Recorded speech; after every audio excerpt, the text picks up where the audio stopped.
क्या आपको बोरवेल करवाना है लेकिन लोकल और सस्ते पाइप्स लगाकर हो गए हैं परेशान? तो अब आपके शहर में आया है न्यूट्रॉन 40 kg बोरवेल पाइप। दमदार क्वालिटी के साथ 10 साल की गारंटी, ज्यादा मजबूती और लंबी उम्र का वादा। तो अगली बार बोरवेल करवाएं, केसिंग पाइप सिर्फ न्यूट्रॉन 40 kg ही लगवाएं। पिछले दिनों रीवा एसपी ऑफिस में प्रमोद शर्मा ने आपके ऊपर आरोप लगाए हैं कि आपके द्वारा कुछ रुपयों का घोटाला किया गया है।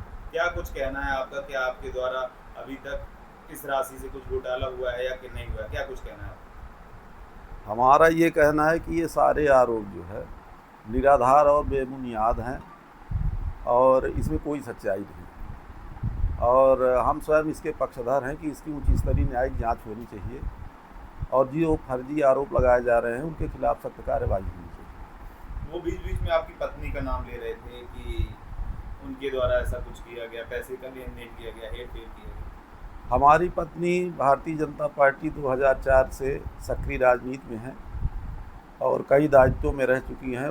भारतीय जनता पार्टी वार्ड 44 की वो इस बार प्रत्याशी भी थी पार्षद पद की, और इस तरह का इनका कोई नेचर कभी नहीं रहा है। और जो ये आरोप लगाए जा रहे हैं कि हमारी पत्नी ने ऐसा कुछ किया है, ऐसा कुछ नहीं है, बल्कि हमारी पत्नी के द्वारा अलका सुल्ताना उर्फ नंदा को 35 लाख रुपए खंड खंड में कई बार दिए गए। और अलका सुल्ताना से इनका परिचय कृष्णप्रिय मैत्रे, जो भारतीय जनता पार्टी के वरिष्ठ नेता हैं, गुड़ चौराहे में उनका आवास है। उनकी पुतहू जो है रोशनी मैत्रे के इनके साथ थे पार्टी में होने के नाते, तो इस साथ के कारण वो कृष्णप्रिय मैत्रे की पुतहू जो रोशनी मैत्रे है जी है, उन्होंने इनसे मिलवाया और उनके पीटीएस चौराहा में जो उनका पार्लर है, ब्यूटी पार्लर, उस ब्यूटी पार्लर में पहली मुलाकात इनकी हुई और वहाँ पर पहली बार पैसे का लेन देन हुआ। और उसके बाद उन्होंने ये कहा कि इस गारंटी के साथ कि अगर पैसे के लेन देन में कभी कोई दिक्कत आएगी तो मैं गारंटर हूँ, कभी कोई दिक्कत आएगी तो मैं पैसा दूंगी, मैं दिलाऊंगी, आप बिल्कुल परेशान ना होना। और जो ये आरोप लगाए जा रहे हैं कि 100 करोड़ के 300 करोड़ के 200 करोड़ के 400 करोड़, तो कौन लिया है, क्या लिया है, ये हमें जानकारी नहीं है। हमारे पैसे लिए गए हैं, हमारे पैसे लिए गए हैं, इस बात की हमको जानकारी है।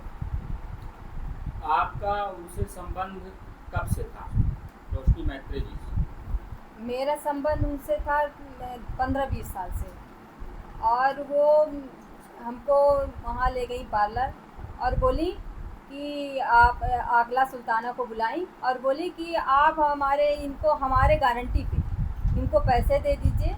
तो हमने बोला कि ये बताओ कि ये कौन है? तो बोली कि मेरी बहुत बेस्ट फ्रेंड है और हम इस गारंटी पे दिला रहे हैं कि मेरी गारंटी, मैं पैसे तुमको दिलवाऊंगी, दीदी आप पैसे दे दीजिए। प्रमोद शर्मा जी ने जो आरोप लगाए हैं उसमें आपकी ऑडियो चली है, तो ऑडियो रिकॉर्डिंग ये लोग कहाँ से पाए? आपका ये फ़ोन कहाँ से टैप हुआ, कौन आया था?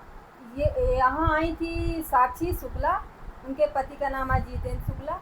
वो आई हमारे यहाँ और मैं अपने ही मोबाइल से उन्होंने नंदा से बात करवाया और बोला कि हम इस तरह बात किया, और कोई खास बात नहीं थी उसमें कि हमारा उसमें ऑडियो वायरल किया जाए। आकला सुल्ताना के साथ पैसे कौन कौन लेने आया करते थे?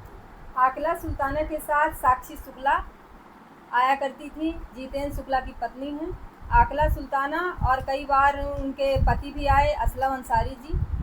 तो हम इनके रोशनी जी के माध्यम से हमने जुड़ा था, तो हम सोचे कि हो गया। चेक भी थे हमारे पास चेक भी हैं, 12 लाख के हैं, 10 लाख के हैं, 5 लाख के हैं, मतलब 35 लाख के टोटल हमारा इनका लेन देन है।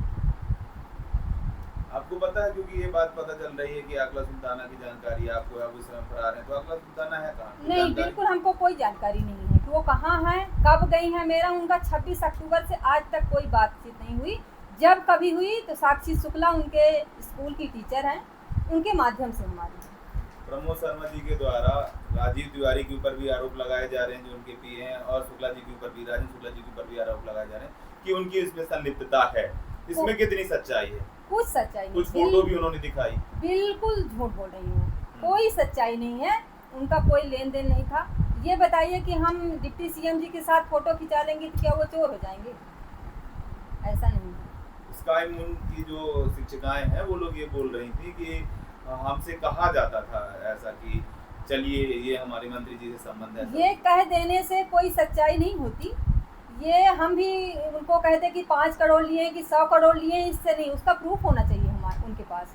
हमारा क्या प्रूफ है कि वो हमको कह रही है? आपने अंत में ये बता दीजिए, आपने कितना अगला सुल्ताना को पैसे दिए हैं अभी तक? मैंने उनको 35 लाख रुपए दिया है रोशनी जी के माध्यम से। कुछ आपको उसमें से अभी मिला? कुछ भी नहीं मिला। उन्होंने आश्वासन देती गई कि हम दिसंबर में देंगे। दिसंबर में उनकी इतनी तबीयत बोली कि हमारी ख़राब है दीदी, मुझे ऑपरेशन करवाना है, तो वो नहीं दी। फिर बोली रोशनी जी बोली कि मई में दिलवा देंगे। तो हमने बोला कि नहीं, हमको बहुत ज़रूरत है पैसे की। बोले 26 मई तक आप रुक जाइए, चेक मत लगाइए। मैं चेक लगाने जा रही थी, उन्होंने चेक लगाने नहीं दिया और बोला कि आप मत लगाइए, नहीं ये मेरी गारंटी है और वो पैसे मिल जाएंगे 26 मई। हमने उन्होंने आश्वासन देती गई और मैं मानती रही। आपने अभी तक चेक नहीं लगाया? चेक हमने नहीं लगाया, सिर्फ रोशनी जी की कहने पर।